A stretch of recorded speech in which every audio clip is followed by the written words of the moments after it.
The practice of yoga includes movement, breathwork, meditation, mindfulness, and philosophical guidelines for finding a balanced sense of peace and wellness through a mind-body-spirit connection. I wanted to see if embedding these practices into the classroom helped schools teach social and emotional learning. More specifically, I wanted to know if incorporating yoga and mindfulness practices helped adolescents gain skills in emotional regulation. Emotional regulation involves being aware of one's feelings and the ability to use this awareness as information to manage and adjust one's emotional state. Emotional regulation has been identified as a key factor in determining mental health, specifically against the development of depression. Adolescence can be an optimal time to target teaching and practicing emotional regulation skills. It's a time of social demands, academic pressures, and a lot of neurobiological shifts happening in the brain. This leaves adolescents particularly susceptible to mental health concerns and self-regulatory challenges. It also opens doors for them to learn coping skills that can help them navigate life and that can become lifelong practices. So I set out to identify key studies and establish the relationship between yoga and social-emotional learning. I wanted to do this in a two-step process. The first was to look at studies where yoga was introduced to adolescent learners and see if there was any improvement on emotional regulation. The second was to identify if the nervous system influences emotional regulation, and then explore if yoga can influence the nervous system. My thought was that if teachers and anyone who supports adolescents could learn about the benefit of regulating the nervous system and then learn strategies to implement into the classroom, learners would benefit from greater emotional regulation. These yogic practices are lifelong skills that reach far beyond a yoga mat. There were two driving questions that focused my research. The first, does research support the theory that incorporating yoga in the classroom assists adolescents with strategies for developing emotional regulation? To answer this question, I looked at a subset of key studies that all evaluated the benefit of school-based yoga on emotional regulation for adolescent students. It was important to find studies that aligned on settings, participants, and how outcome was measured. I wanted a comparative analysis to show me if students were able to better regulate their emotions as a result of a yoga practice. And the second question was, can yogic practices be linked to positive emotional regulation through changes in breathing and the nervous system? So to answer this question, I wanted to establish a relationship between yoga and emotional regulation by using the nervous system as a bridge. Initially, I found a series of varied studies that established a clear connection between the nervous system and positive emotional outcomes. I then pivoted and found additional studies that demonstrates that yoga has the necessary positive impact on the nervous system. This again encompasses movement, breathwork, mindfulness, and meditation. So what were the findings?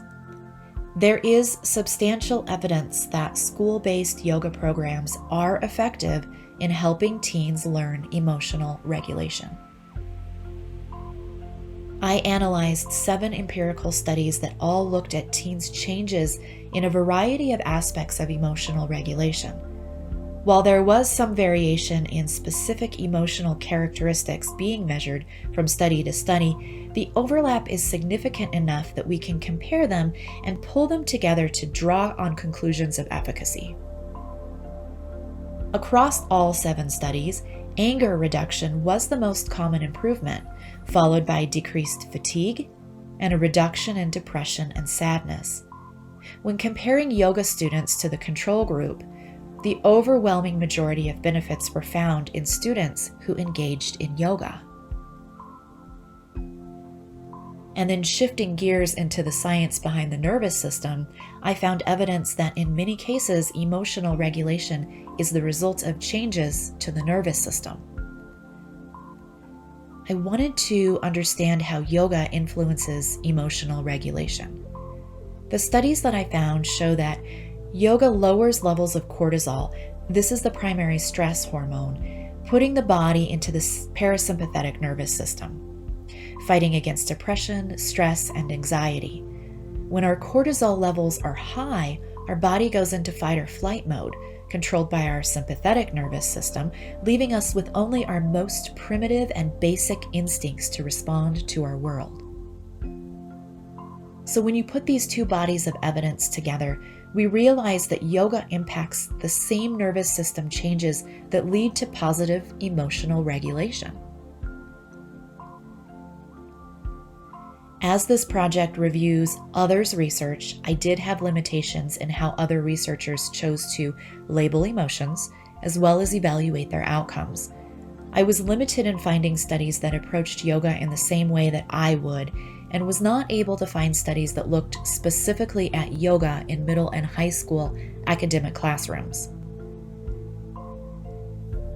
Yoga philosophy, combined with an understanding of neuroscience, merged together to create a holistic practice to build important social and emotional literacy. Review of relevant research has established a clear relationship between yoga practices taught within a school setting and positive outcomes with adolescent emotional regulation. Once we put this all together in context, it's necessary to look at how teachers can implement these practices easily into their classroom. And not just in a PE setting, but also in academic practices as routines in everyday schedule. Implementation science tells us that it's more effective when teachers adopt practices in their own pedagogy rather than external professionals coming in to do it. So how can teachers implement yogic practices into their classroom at any experience level that they may have with yoga?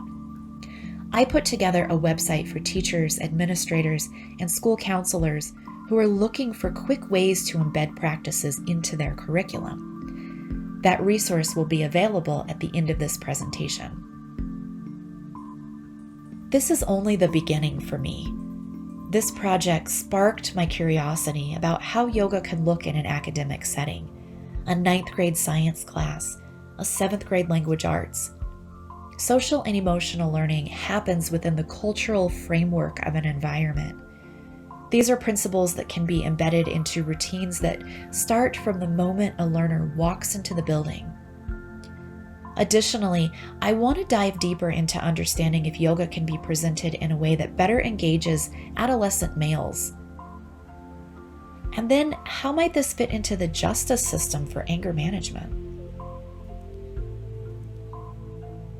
Putting it all together can be straightforward. Using the recommendations from the Collaborative for Academic, Social, and Emotional Learning, or CASEL, and their 3 signature practices, I have laid out key activities to facilitate at strategic times during a class period.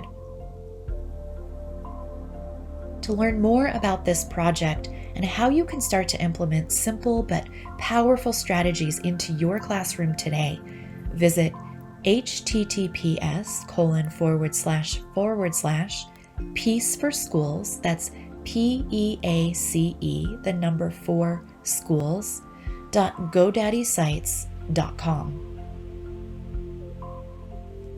I dedicated my studies in this graduate program to delve into the efficacy of ancient yoga philosophy and to understand how it aligns to our modern-day concepts of social and emotional learning. I researched studies across the world to see how implementing yoga and mindfulness practices in school helped adolescents strengthen emotional regulation skills. In this journey, I have fallen more deeply in love with both yoga and social emotional learning. I'm even more passionate about the need to cultivate these life skills in ourselves as adults and in every generation that succeeds us.